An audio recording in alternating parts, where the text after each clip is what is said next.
Fuego Cruzado, donde tarde o temprano todos somos protagonistas. ¿Cómo está usted? Muy buenas noches. Ya estamos de nueva cuenta en su programa Fuego Cruzado. Mi nombre es Lilia Arellano y en esta ocasión tenemos un programa muy especial, no solamente por nuestro invitado, sino porque están otros personajes que usted conoce muy bien como entrevistadores de esta noche. Jorge González Durán, ¿cómo te va? Buenas noches. Buenas noches, Lilia. Me va muy bien, súper bien, diría yo. Se te ve mejor de noche que de día. ¿En serio? Sí. Ah, ¿Será porque solo de noche vienes? Voy a salir más de noche. Más seguido Julio de noche. César Silva, ¿cómo te va? Muy bien, Lilia, ¿qué tal? Buenas noches. Paco Aguilar. Muchas gracias, un placer estar aquí con ustedes después de tantos años. La primera vez que me toca venir aquí a Fuego Cruzado. ¿Verdad? No digas tantos años porque me caen a mí. No, para nada. Por favor, di desde el otro día. Muchas gracias, bienvenidos. Hugo Trejo, ¿cómo te va? Buenas noches, Lilia. Muy bueno, pues muy a gusto de estar aquí con el personaje y con todos ustedes, como siempre. Gracias por estar aquí esta noche. Y bueno, pues nuestro invitado especial, ¿cómo te va? ¿Cómo estás? ¿Qué tal? Mucho gusto. El nombre lo vas a tener que decir tú, porque habrá que ver cuál es el que prefieres usar. Pues mi nombre legal actual es Juan Sebastián Marroquín. Esa es mi identidad única. Renuncié al nombre original, Juan Pablo Escobar. No renuncié al parentesco, simplemente pues utilicé la nueva identidad para poder recuperar nuestro derecho a tener una educación y una vida. Pues fíjate que el nombre de Sebastián ha sido utilizado por muchos personajes a lo largo de la historia, pero también por aquellos que tratan de ocultar su nombre. Está el escultor. Sí. Sebastián, su verdadero nombre es otro, y él prefiere que lo llamen Sebastián. ¿Por qué este nombre? Pues simplemente nos dieron 10 minutos para elegir cómo nos queríamos llamar el resto de nuestras vidas. Estábamos salvando la vida, así que lo único que hicimos fue descartar los apellidos mafiosos y nada más. ¿El tuyo es? Marroquín. Marroquín. Apellido de un expresidente de Colombia. Me acompaña con este editorial que Jorge González preparó para esta noche. Pablo Escobar, hijo. Pablo Escobar fue un personaje que no debe repetirse en la historia delincuencial no solo de Colombia, sino del mundo. Acaparó una fortuna difícil de cuantificar. Tuvo un vasto poder no solo económico, sino político. Más que historia, tuvo leyenda. Pervirtió a muchas instituciones de Colombia, sometió a sus enemigos, ensangrentó a su país y corrompió todo lo que tocó. Murió en un enfrentamiento con las fuerzas del orden colombiano después de una espectacular, minuciosa e implacable persecución. Su hijo, llamado también Pablo Escobar, un niño, cuando su padre era el gran jefe del narcotráfico en Colombia y en todo el continente, ha construido su propia historia y le ha dado un vuelco a su destino. El hijo de Pablo Escobar ha escrito un libro sobre su padre, con los testimonios que él vivió y que investigó para reconstruir la historia que todavía lleva a cuestas. Afirma que su mensaje va dirigido a los jóvenes para que no repitan esa historia de dolor que a él le tocó vivir. No hace apología de su padre narcotraficante, sino que recoge fragmentos de una historia en la que la corrupción y la impunidad fueron signos que no se han borrado del todo. En este Fuego Cruzado, habla de esa historia dura que todavía no se borra. Da la cara y su mensaje es de vida, porque su propia vida merece ser contada y conocida. Pablo Escobar, hijo, está hoy, aquí, en este Fuego Cruzado, para revivir una historia de sangre, hierro y fuego. Pero no solo hablará del pasado como una sombra que todavía no se despeja del todo, sino del presente y del futuro. Él tiene un mensaje para los jóvenes, un mensaje para las nuevas generaciones. La vida le dio a Pablo Escobar, hijo, la gran oportunidad de vivir una vida distinta a la de su padre. De su padre guarda recuerdos que él comparte. Habla de traiciones y de la corrupción que propició y propicia las actividades ilegales. Su experiencia, la experiencia que él comparte, va dirigida sobre todo a la juventud. Y en este Fuego Cruzado, usted tendrá como siempre la oportunidad de conocer a este hombre que viene a contar una historia que todavía no acaba. Mucha plata repartiste por los barrios, convertiste a mis hermanos en sicarios. Que esta historia no se borre de tu mente, en honor a nuestros muertos que cayeron vilmente. Se mata a la gente, pero no las almas. Mi patria no va. Son muchas las interrogantes de esta noche. Cada uno de nosotros tiene una visión del pasado y de la trayectoria de tu padre y de lo que tú estás haciendo actualmente. Son también muchas las interrogantes que surgen, merced a que pues todas las series de narcos están muy vigentes y hablan de una serie de situaciones en las cuales obviamente también te ves involucrado. ¿Quién quiere empezar? Paco. Muchas gracias. Bueno, pues a mí me gustaría darle la bienvenida y preguntarle un poco acerca de toda esta polémica que se está desatando actualmente para aquellas personas que siguen el caso. Pues hemos visto que realmente recientemente ha sido liberado uno de los personas que trabajaba directamente con su padre. De los lugartenientes le llamaban, ¿no? De los lugartenientes, directamente estamos hablando de Popeye Jan Jairo, que hasta un libro está haciendo, y pues es impactante para ver cómo la sociedad le está revelando todos los secretos de lo que vivieron como si fuera un héroe, y está destacando y está teniendo hasta seguidores y hasta fans que lo están siguiendo, y realmente pues hay una gran polémica porque también hasta usted le está acusando de ciertas cosas que pues en cierto momento parecen lógicas. ¿Qué nos puede decir de esto? Pues primero que deberías de verificar muy bien esa información, porque lo que este señor ha dicho, lo dijo que me vio cuando él estaba en una cárcel de máxima seguridad. No sé si lo dejaron escapar para verme o qué pasó. ¿Es cierto que él lo ayudó a escapar a Argentina? No, yo de hecho he realizado un proceso de paz y de reconciliación con Popeye que ya está consolidado, y estoy seguro que si hacen las mismas preguntas, las respuestas van a ser bien diferentes. Entonces, ¿usted ha vuelto a tener una amistad con él? No, simplemente nos respetamos como colombianos, que queremos la paz y nada más. ¿Qué opina cuando dice que ha matado 250 personas y que él fue partícipe de 3,000 muertes y cuenta exactamente cómo lo hicieron, e inclusive que hasta quemaron y despedazaron gente en la cárcel?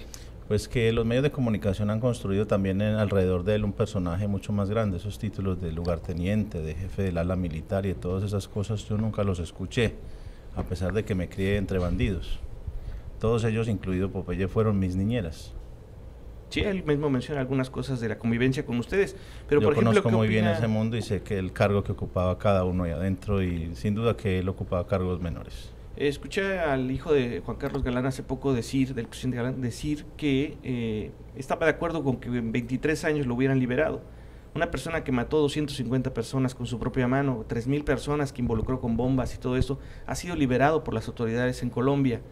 Mucha gente está de desacuerdo, muchos otros están de acuerdo. ¿Usted está de acuerdo en que haya cumplido 23 años y ya esté libre? Mira, no te asombres, en Colombia hay una ley que se llama triste y paradójicamente de justicia y paz, y invita a la ciudadanía a matar por cantidad, porque si matas a una persona te condenan a 40 años de cárcel, si matas a 200 sales en 8. Ok, y bueno, por último, para preguntar y no acaparar más preguntas con respecto a este caso precisamente de Popeye. Ahorita sigues en otra ronda. Ahorita sigo en otra ronda, pues, si no ya me quedo aquí con el micrófono. En el momento, ¿qué cree que haría su padre? ¿Estaría de acuerdo en que él siga promoviendo de alguna manera, porque así lo hace en su libro y así lo hace en sus conferencias, declaraciones, en entrevistas, todas las cosas que ellos hacían, todas las cosas que ellos lograron hacer para matar a tantas personas? ¿Estaría de acuerdo con qué dices tú? ¿Con que él siga adelante con eso? Le pediría que ya se callara. Pues yo creo que en realidad yo lo que he aprendido de esta historia es justamente a reconocer todos esos actos violentos de mi padre para que como sociedad podamos aprender a no repetirlos. Pero nunca lo he hecho desde el lado de la apología ni desde la incitación a la violencia, porque no me parece que sea el camino correcto. Y no solo porque sea bonito para el discurso y cale bien en la gente, sino justamente porque yo soy el ejemplo en carne propia de que no debe ser uno Pablo Escobar 2.0.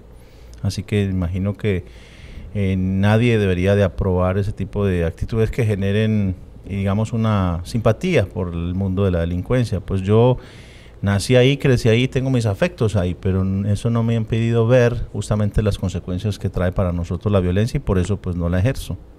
Muy bien, muchas gracias.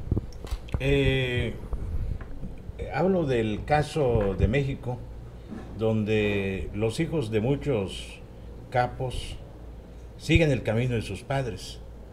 Este es el caso de Chapo Guzmán, en fin, Vicentillo. del Vicentillo, Vicente Sala.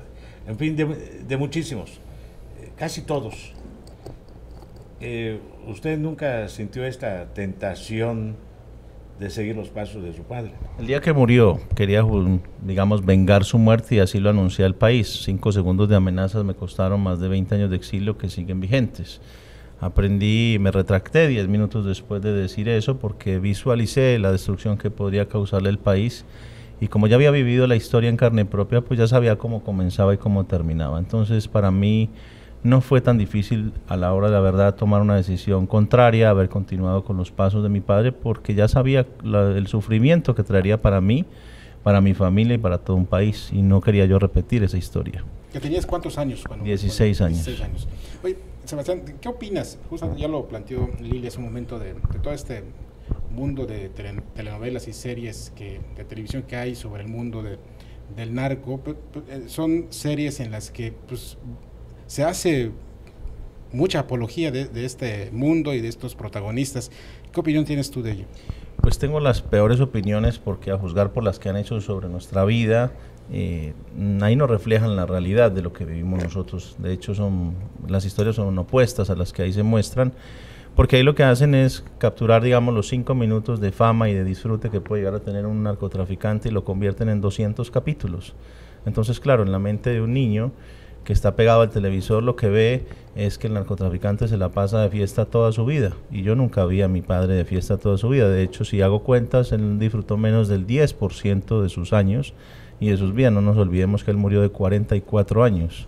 Entonces, prácticamente son series que terminan instalando un mensaje en la sociedad, haciéndole creer a nuestros jóvenes que ese es el mejor camino que pueden tomar, porque solamente le muestran una vida de placeres y de lujos.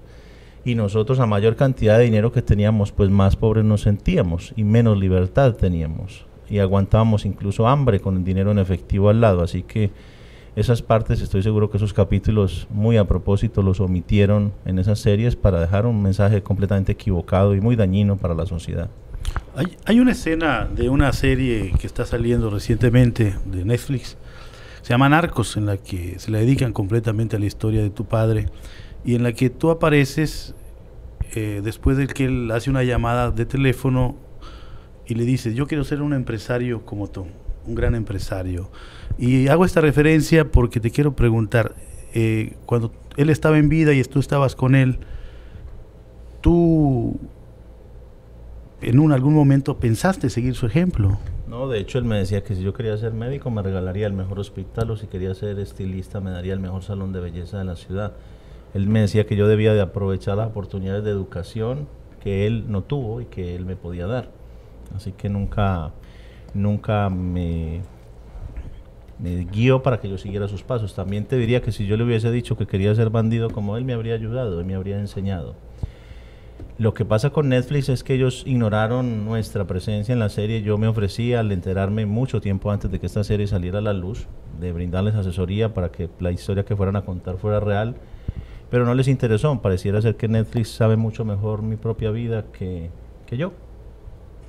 Hace un momento mencionaste, si yo hubiese querido ser un bandido como él, así lo dijiste, Así ¿verdad? es, sí. Esto me lleva a pensar, a recordar las fotos que salieron el día de hoy y ayer, relacionadas con tu visita en el Quequi. En una de ellas, en los interiores, apareces con tu padre en 3 fotografías que hablan de un ambiente familiar de mucho amor. Hay un libro escrito por una periodista que se supone fue amante de tu padre, que se llama Amando a Pablo, odiando a Escobar. Y yo te preguntaría, ¿no te pasó a ti lo mismo? Porque se ve que querías a tu padre, se ven esas fotografías y se manifiesta en tus expresiones, pero también están las otras, la de un bandido como él, que es un calificativo hacia tu progenitor. No es porque no lo fuera, sino porque tal vez es aceptado o es aceptable que lo digamos nosotros: tu papá era un bandido o era un narco, No, es que me lo pero dijo él a siempre mí. resulta difícil que sea el hijo el que lo pronuncie. ¿Qué tanto amabas a Pablo y qué tanto odiabas a Escobar? 0% de odio, 100% de amor. Mi amor por él es incondicional y no negociable. Y digo bandido, que mi padre era un bandido, porque cuando yo tenía 7 años me dijo que esa era su profesión, ser un bandido. Él te lo dijo así abiertamente: Así de yo frente, soy un como bandido. yo se lo estoy diciendo a usted hoy. Porque también se sabe que pues tu vida sexual inició muy temprano. ¿Y qué pasó con esas mujeres? ¿Y qué ha pasado con las mujeres en tu vida? ¿Y tienes hijos? Se convirtieron en monjas algunas. ¿Les diste en la Yo tengo un hijo, estoy casado hace 10 años y llevo en pareja la misma vida pues hace 23 con la misma mujer. ¿Cuántos años tiene Mexicana usted? además. Sebastián, ¿cuántos años tiene? 38 años. Es muy joven. Muy joven. Pues gracias por las flores. 18 años, de los cuales tienes 22 De horas extras. huérfano. De horas extras además. ¿Ha corrido en su vida peligro? Decenas de veces. Decenas de veces. Pues tengo en el libro relato justamente todas las veces que atentaron contra mi vida, y intentos de secuestro, bombas, granadas. ¿Había ¿De alguna parte de las fuerzas del Estado o de otros grupos delincuenciales rivales? Principalmente de las fuerzas del Estado y también aliadas con grupos al margen de la ley. ¿Había alguna mujer viviendo contigo en el momento en el que matan a tu padre? Estábamos con mi familia, estaba con mi madre, mi hermana y mi novia. ¿Y en un esa novia hotel qué en le Bogotá. pasó? Es mi esposa. Ah, sí, entonces son 28 años con ella. 23. ¿Por qué? ¿Si tienes cuántos? Yo tengo 38. Y estoy desde los 14 Ah, con pues ella. sí. ¿Es la misma? Es la misma. ¿Y no le ha dado miedo? Pues parece que no. Parece que yo... Es la misma que se escondía con ustedes en las caletas. Es la misma, exactamente. Y cuando hablaron de que tenían 60 y 70 mansiones en las cuales, pues había, en todas, había una caja con dinero para que pudieran entrar, salir, etcétera. ¿Así era? ¿Qué pasó con la fortuna de tu padre? Pues ¿De alguna escribí- manera tendrían que haber recuperado algo, nada? No, de hecho, pues nos hicieron el favor de quitarnos todo, las autoridades en Colombia, en Estados Unidos y en otros países donde habían propiedades. Por supuesto que no repararon absolutamente a ninguna víctima con esos dineros, sino que se los repartieron entre los políticos, ese botín de guerra. ¿Dónde pasa eso? Pues sí, es raro. En Colombia. Y escribí- Ah, en Colombia, sí, sí, sí. Bueno, ese Ah, asunto. menos mal. Ay, me espanté, de repente dije, ¿y lo del Chapo le pasó lo mismo? No, lo del Chapo no. ¿Y lo de Shelly llegó? El Chapo nada más se lo guardaron. Y escribí un capítulo en el libro que se llama justamente así, ¿dónde está la plata? Que es una pregunta que yo también me hago, pero que respondo justamente ahí con lujo de detalles, porque durante 20 años estuvimos amenazados para no revelar justamente la respuesta a esa pregunta, porque el dinero no reposaba en nuestras manos, había sido robado por los bandidos y los otros carteles de la droga que habían perseguido a mi padre durante más de 10 años, y que llegaron a punta de pistola a decir, ok, vamos a recuperar lo que invertimos cazando a tu padre. ¿Esos Si fueron los escondes Pepes? una moneda, te matamos.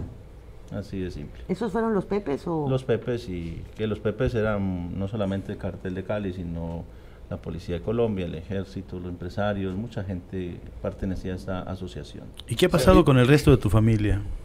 Pues yo no tengo ningún vínculo con la familia de mi padre porque ellos lo entregaron en vida. Entonces, no ¿Ellos tengo- lo entregaron? Ellos lo entregaron. ¿No se decía que fue la localización de esa larga llamada que tuvieron ustedes? No, no.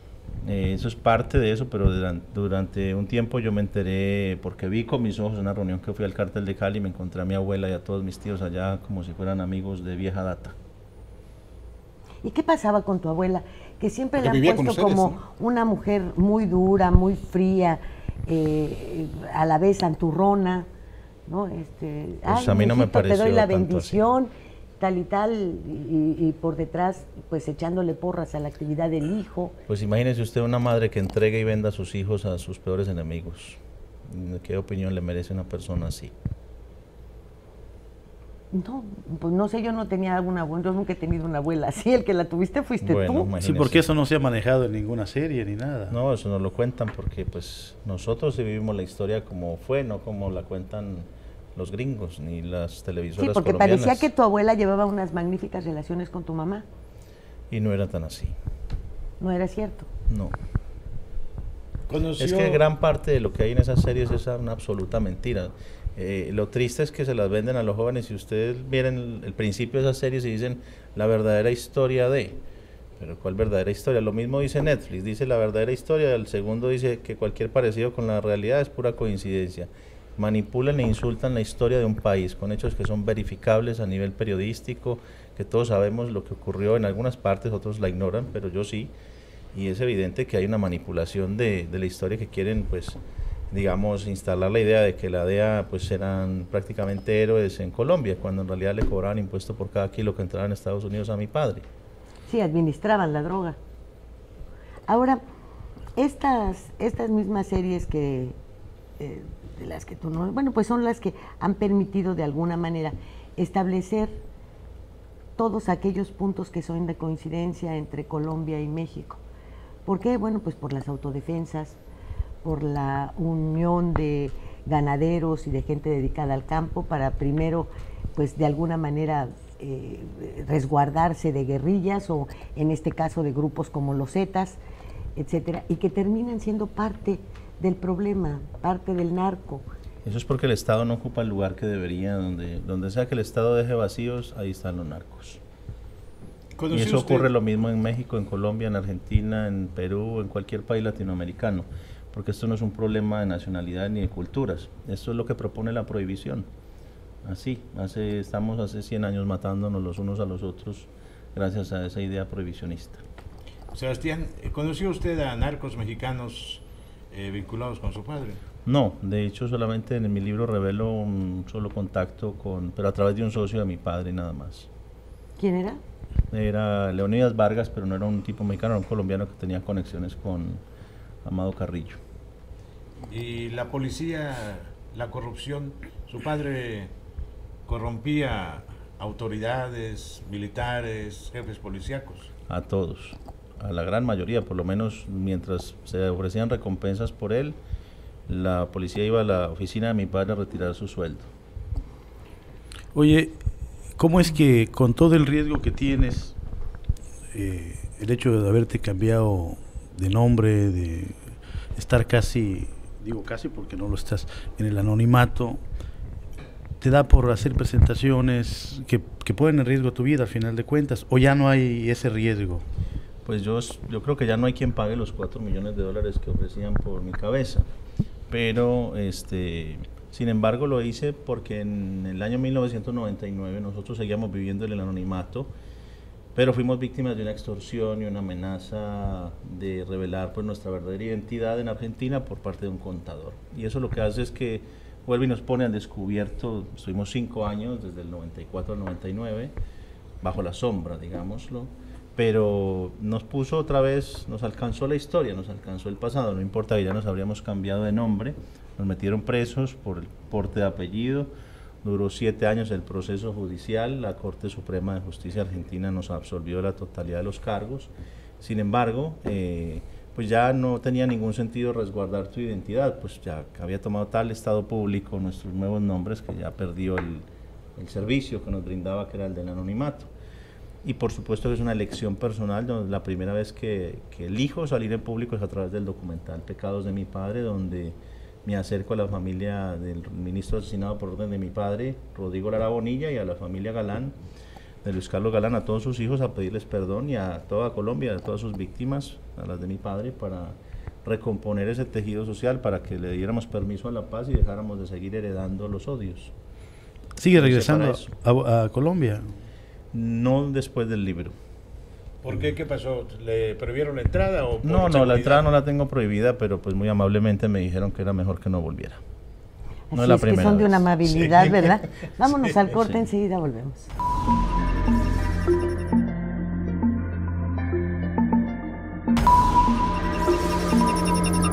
Fuego Cruzado.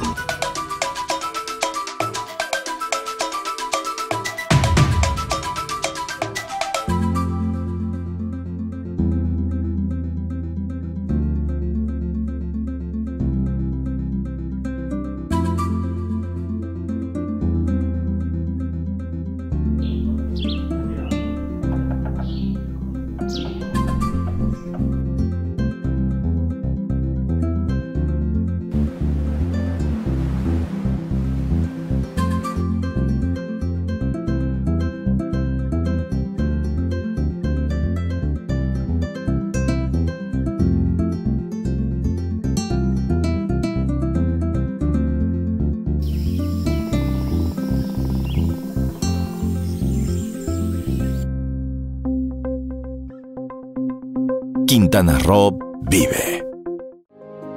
Las cosas que queremos. Los proyectos que empiezan. Las ilusiones concretadas necesitan una asesoría legal y una base concreta. Notaría 64.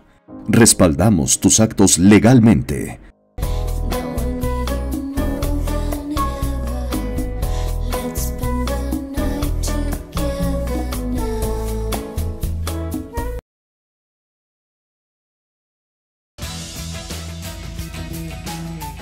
Un gobierno atento, moderno, transparente, honesto y eficiente será posible con el Plan Municipal de Desarrollo 2016-2018.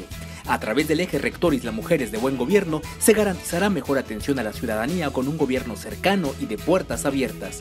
Hoy, gobierno y sociedad suman esfuerzos haciendo futuro por un mejor Isla Mujeres.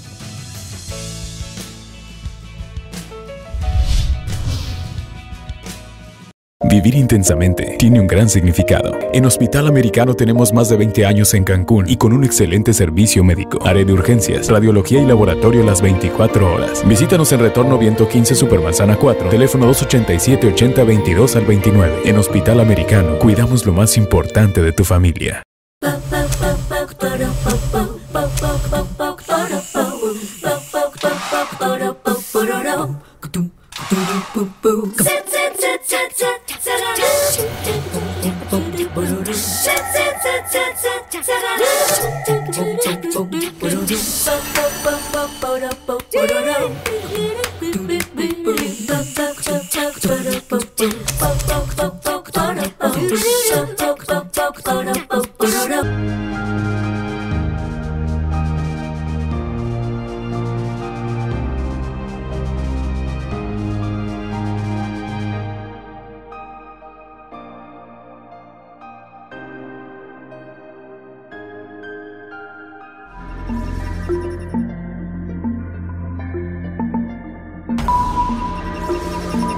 Tengo la impresión, por todo lo que hemos leído, por la actuación de la DEA, de algunas autoridades en los Estados Unidos, con respecto a lo que pretendían con tu padre y la forma de administrar las drogas, que no fue precisamente la actividad ligada al narcotráfico lo que llevó a su persecución y a su liquidación, sino más bien sus intentones de participar abiertamente en política.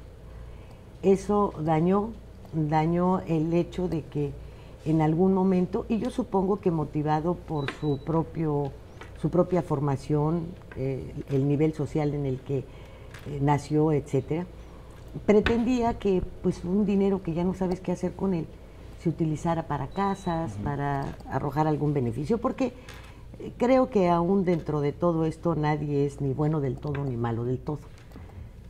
Pero creo que sin duda fue la incursión en la política y no el narcotráfico lo que llevó a la liquidación de tu padre, ¿es así? Pues así se llama uno de los capítulos de mi libro, Política, su peor error. Es justamente haber querido ingresar a una mafia que le quedó grande. Porque por su complicidad. ¿Es más peligrosa la mafia política o la mafia del narcotráfico?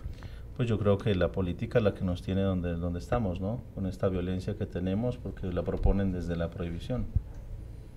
Los políticos pues no matarán con ametralladoras, pero con firmas muere mucha gente, con sus firmas. ¿Y qué pasó con tu relación con los Pepes? Pues ahora somos amigos, hicimos las paces y valoramos. ¿Sobreviven muchos de ellos o ya no? Muy pocos realmente, porque terminaron, estos formaban parte como de esa serie que se conoce como el cartel de los sapos, es decir, el cartel de los que no eran leales a nada, y por supuesto pues como consecuencia terminaron. Pues hay una que no has visto que se llama Tres Caínes. Ah, esa los conocí de cerca, los Castaño. Los Castaño, así sí, es. Exactamente. ¿Y qué hay con esos Castaño? No, se mataron unos a otros. Un hermano, pues Carlos Castaño mató a su hermano Fidel y pero Vicente todo por Castaño asunto de viejas, dicen, Carlos. No sé, yo no mataría nunca a un hermano, por ningún motivo, ¿no? Bueno, por eso se llama Caínes. Exactamente.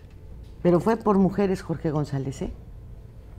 Sí. En realidad Carlos Castaño lo mataron porque se estaba aliando con la DEA, iba a informar todo lo que sabía de narcotráfico y tuvo una idea muy loca de querer por la vía de la fuerza forzar a todos los narcotraficantes a que dejaran de hacer su negocio. Él quería utilizar el poder militar que tenían los paramilitares para forzar a que todos los narcos abandonaran su negocio y se entregaran a los Estados Unidos. Por supuesto, o sea, a Carlos Castaño se le olvidó que su aparato militar estaba financiado 100% por el narcotráfico. y no duró ni 5 minutos después de que dio esas declaraciones. Pero sí, perdón, adelante. Perdón, no, solamente voy a pedirle 2 preguntas más. Me gustaría saber si le gustaría interpretar la vida de su padre desde la perspectiva suya. Ha usted convertido también en una celebridad, igual que su padre es hasta ídolo de muchísimas personas, esa es la realidad. Pero le gustaría interpretar la serie, interpretarlo usted, a él. Y la otra, comentaba que muchas series han vendido, pero vuelvo al tema otra vez, lamentablemente, de lo de Popeye. Muchas de las cosas que dijo él mientras estaba encerrado estaban sucediendo al aire, tal y como las decía, o eran muy similares. Pues las cosas que pasaban en la serie, como los bombazos, como las muertes, como muchas cosas que él narra, los secuestros y todo eso. La construcción de la catedral. La construcción de la catedral, la huida de la catedral, las muertes en la catedral, muchas cosas eran ciertas, ¿no? Ya después, bueno, viene el tema, directamente va a hablar cosas directamente usted, pero bueno, mi primera pregunta es, ¿interpretaría la vida de su padre ahora que puede ser un exitazo económico para usted? Mira, hacer yo la vida. Actor no soy ni no lo representaría, simplemente sí me gustaría involucrarme en algún proyecto de esa naturaleza, pero con una idea muy clara del mensaje, porque esta es una historia que debe ser conocida, pero no debe ser imitada. Y mal haría yo en salir a decir que no hay que seguir los vidas de mi padre y empezar a hacer una serie o una película en la que volvamos a repetir las mismas historias de Netflix y de Caracol Televisión. En ese sentido yo soy consciente, como lo hago en mi libro, yo digo que si alguien lee mi libro o ve mi documental y le quedan ganas de ser Pablo Escobar, entonces yo hice pésimo mi trabajo y me equivoqué porque no pude expresar lo que verdaderamente aprendí alrededor de mi padre. Justamente en el libro digo que le agradezco haberme mostrado el camino que no hay que recorrer y no me saldría ni por 1 milímetro de esa línea para contar la historia de la manera que hay que contarla, porque es con la verdad con la que uno verdaderamente aprende y no con esta cantidad de mentiras que nos han querido meter por la vía de la fuerza. La prensa de Colombia, perdón, ¿estaba también en la nómina de su padre? No, de hecho eran sus peores enemigos, por eso sufrieron el rigor de la violencia muy fuerte. El diario El Espectador fue bombardeado, el diario El Tiempo. Creo que el único que no debe haber sufrido tantos ataques fue el diario El Colombiano de Medellín, y era porque no se atrevía de pronto a meterse. ¿Y la estación de televisión donde trabajaba su amante? Y todo, es que cualquiera mató a Guillermo Cano, el director del diario El Espectador, y, sí, y secuestró a Francisco Santos, uno de los accionistas mayoritarios del Tiempo. Él se lanzó contra todos los periodistas, porque incluso logró que cambiaran su línea editorial. Llegó a tener tanto poder que él les decía que tenían que escribir en las editoriales. ¿Tu mamá vive? Sí. ¿Cuántos años tiene? 55. ¿Y nunca pensó en volver a casarse? Ella ha tenido alguna pareja por ahí, pero no, ella no ha pensado en eso. Después de tu papá le quedaron ganas. El único amor verdadero es mi padre. ¿Tu hermana? Mi hermana vive también. ¿Está casada? Vive en pareja. ¿Tiene hijos? No. ¿Y cómo educas a tu hijo? Pues estoy esperando que empiece a soltarse un poco más con el habla e inmediatamente le contaré toda la historia porque tiene que aprender a no repetirla. ¿Tú crees que, bueno, su apellido será Marroquín?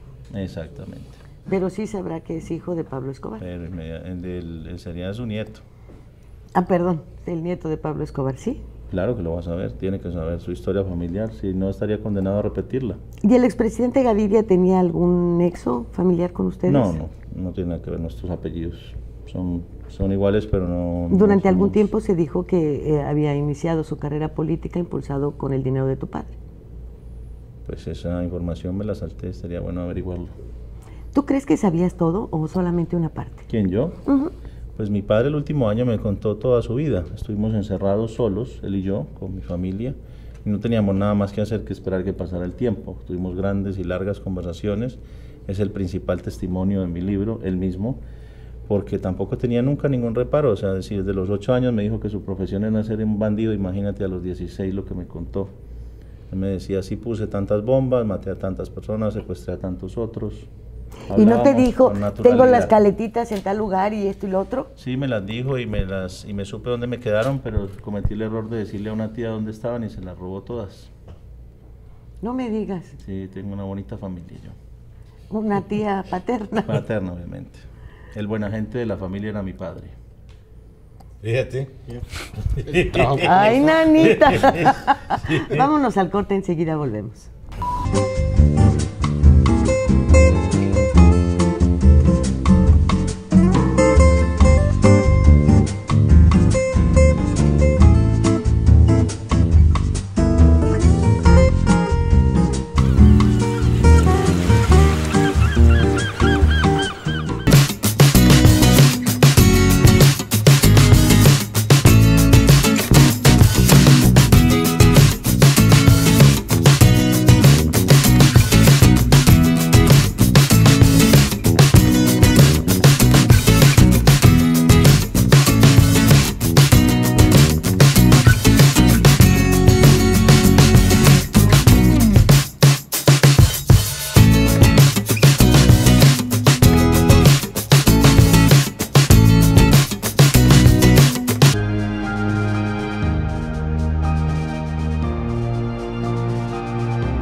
suena bien, tu profesión es arquitectura. Soy arquitecto y diseñador industrial. ¿Y qué tanto éxito has tenido? Pues fue muy difícil porque ante el mismo talento, pues la gente prefería contratar a un arquitecto que no tuviera como padre a Pablo Escobar. Pero ya con otro nombre. No hay distinción, tú buscas en internet mi nombre o uno o el otro, llegas a la misma información. Pero justamente esto, ¿cómo has podido superar toda esta adversidad de vivir con la sombra de tu padre? Y dos, ¿has viajado a Estados Unidos? No me dan la visa porque no cumplo con los requisitos, no soy narco. Y lo primero, ¿cómo has podido vivir justamente con los obstáculos, con las trabas que representa ser hijo de quien eres? Pues con muchas limitaciones, pero siempre con entereza y con fortaleza. Nos habremos caído muchas veces, pero nos paramos y nos sacudimos y seguimos. Sabemos, es una tragedia personal la tuya, tu vida. ¿Cómo eres feliz? ¿O tienes algún resentimiento, No, yo abandoné la mochila donde guardaba los odios, se rompió de cargar tantas piedras y así la dejé. Ya cada piedra que cae pasa de largo, no la cargo conmigo. ¿Ha cambiado tu vida a partir de que revelaste quién eres, de que hiciste el documental, de que haces presentaciones? ¿Económicamente te has beneficiado? Sí, me he beneficiado, vivo, ese es mi trabajo. No soy un hombre rico, soy un hombre que vive normalmente con su dignidad. Tengo apenas un vehículo de hace más de 6 años y una vivienda y nada más. Eso es toda mi fortuna. El resto, pues sí, vivo mucho más millonario hoy, que no tengo nada, que lo que viví cuando tenía tantos millones de dólares tirados en el piso. Sí. ¿Era el dinero en efectivo lo que se manejaba en su mayor parte? Sí, ahí no habían sino dinero en efectivo, eso era lo que mandaba. Sí, las cajas. ¿Cuál es el papel, a su juicio, de Estados Unidos en esta llamada guerra contra el narcotráfico, que tantas miles de víctimas ha causado, particularmente en nuestro país, en México? Pues tristemente juegan un papel maquiavélico, porque es evidente que ellos son los que más se benefician de este negocio. Por cada kilo que entra a Estados Unidos, esos kilos lo convierten en 7 los carteles norteamericanos, de los cuales no sabemos cuáles son los nombres. Nos han querido hacer entender la idea de que el fenómeno de los carteles solamente se da de la frontera para abajo, y entonces nadie sabe quién es el cartel de Miami, ni el de Los Ángeles, ni el de Nueva York, ni el de Chicago, ni el de ninguna otra ciudad. Netflix no ha hecho ninguna serie al respecto. Eso no lo van a hacer. Hasta se brincan todo lo que tiene que ver con Frank Sinatra y todos estos que finalmente eran capos. Entonces hay una gran... Si tú analizas, por ejemplo, la historia reciente, los capos del cartel de Cali que fueron detenidos y extraditados a Estados Unidos, entregaron $2.000 millones al gobierno estadounidense, es decir, 1.000 millones por cada hermano. Multiplica eso por cada narcotraficante que detienen los estadounidenses y haces a una muy buena caja de dinero en negro. Pues estamos a punto de terminar y quisiera que cada uno hiciera una... Un gran amigo me pidió que le preguntara cuál es el mejor recuerdo que tiene de su padre. Pues el amor permanente que nos dio siempre, los buenos consejos, a pesar de que por fuera de casa no nos daba el ejemplo, el amor por la familia, entregó la vida por la familia y es lo que nos enseñó. Eso es lo más bonito que nos dejó. Bueno, pues muchas gracias. ¿Medios hermanos tienes? Ninguno. Mi padre era un hombre que respetaba el matrimonio por más infidelidades que tuviera. Sebastián, ¿algún día pretendes volver a Colombia para vivir? Pues yo lo que creo es que hay 5 millones de colombianos desplazados por la violencia, que están por fuera de su país. Me gustaría que esos 5 millones, y yo soy el último de la lista, recuperemos el derecho a elegir volver sin que la violencia nos exija lo contrario. Hugo. Más allá de tu ejemplo de vida, ¿cómo lograr generar conciencia en los jóvenes para que no caigan en las garras del narco, cuando también la situación económica, social en la que viven a veces pues no les deja otra alternativa a veces para sobrevivir? Pues bueno, yo creo que es a través del ejemplo, principalmente el ejemplo soy yo, es también a través de que la sociedad tiene que exigirle al Estado que le brinde las oportunidades necesarias.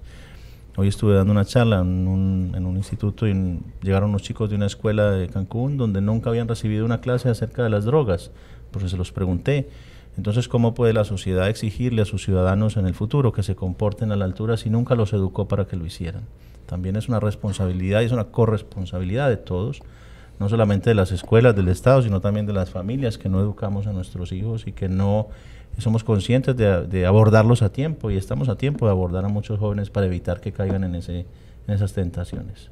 Jorge González. Hay sectores de la sociedad que se sienten identificados con el narco, que los ven como héroes. Hay narcocorridos en México. ¿Qué hacer para que la gente entienda que este tipo de violencia criminal pues daña el futuro, el presente de un país? Pues mira, yo te diría que yo en primer lugar no soy un anti-narcotraficante, porque soy hijo de uno de los narcotraficantes más grandes que ha conocido la historia, por lo menos del siglo pasado.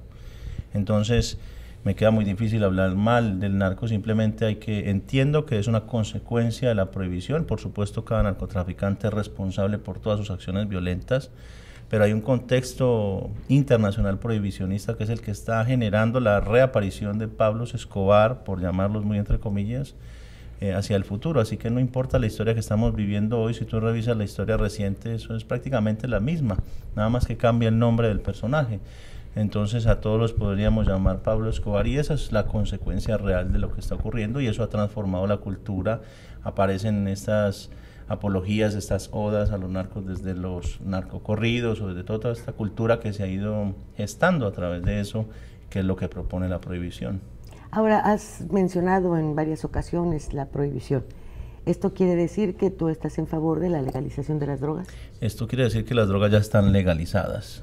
Están legalizadas porque aquí podrían traernos drogas si empezamos a preguntar a esta misma mesa sin tenernos que mover de aquí.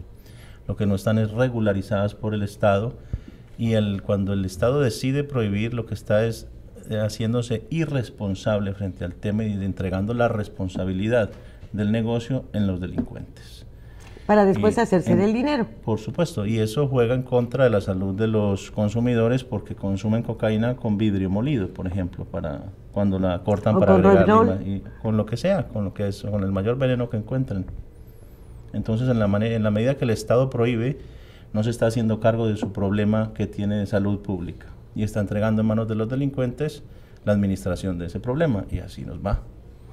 Si nos permites que cerremos este programa con un mensaje que tú quieras dejarle a los jóvenes de la península, nos ven en Yucatán, en Campeche, aquí en Quintana Roo, y obviamente a través de las páginas de internet y de YouTube en muchos otros lugares. Pues sí, me gustaría compartirles una frase que me ha quedado grabada en la mente, en el corazón, que me la dijo mi padre cuando estaba educándome sobre las drogas, y me dijo: hijo, valiente es aquel que no la prueba, cuando se refería a las drogas. Valiente es aquel que no la prueba. No la prueba. No tanto el que la deja de consumir. ¿Hay quien la deja de consumir? ¿Tú crees en la rehabilitación? Me cuesta mucho creer en la rehabilitación, porque la droga no discrimina y nos alcanza a todos por igual. Tengo un tío que falleció de 54 años, consumió drogas desde los 11, destruyó su vida, destruyó su familia, destruyó su futuro, y salió con diploma de honor de cada centro de rehabilitación en el que estuvo, y siempre cayó. ¿Tú has probado alguna vez alguna droga? A los 28 años probé marihuana. ¿Nada más? Nada más. ¿Cocaína, heroína, nunca. éxtasis, me han ofrecido LSD? todo lo que usted quiera y no. ¿Y cómo te sentiste? Pues pasó simplemente con... ¿Has usado un arma? Sí, en Nápoles cazábamos conejos y cocodrilos. ¿Con pistola? ¿Con rifle? Pistolas, con de todo. Mi padre tenía un armamento bastante grande, más que el del ¿Después ejército. de tu padre las has usado alguna vez? No, ya no. Nunca. No, ¿Y a tu hijo cómo piensas educarlo? Con el mismo amor que me educó mi papá, porque pues ese amor también me convirtió a mí en un hombre de paz. ¿Es tan importante para ti la palabra paz? Por supuesto. ¿Por qué? Porque siempre viví en la violencia, nací hijo de la violencia. Muchísimas gracias. Muchas gracias. Gracias, y pues siempre resultará impactante el ver que con tanta serenidad le diste respuesta a preguntas que en algún momento podrían haberse visto como insulto, pero que no lo son. Ni tampoco nos trajo a este programa una mala intención, sino todo lo contrario. Y además una admiración, porque definitivamente debe ser difícil traer un pasado como el tuyo, salir adelante. Te conocí a través de las fotografías vendiendo playeras de Di No a las drogas. y me parecía que ya eras un ejemplo a seguir. Gracias por estar aquí. Le agradezco mucho. Señores, muchísimas gracias. Gracias a usted Gracias. por el favor de su atención y nos vemos aquí la próxima semana.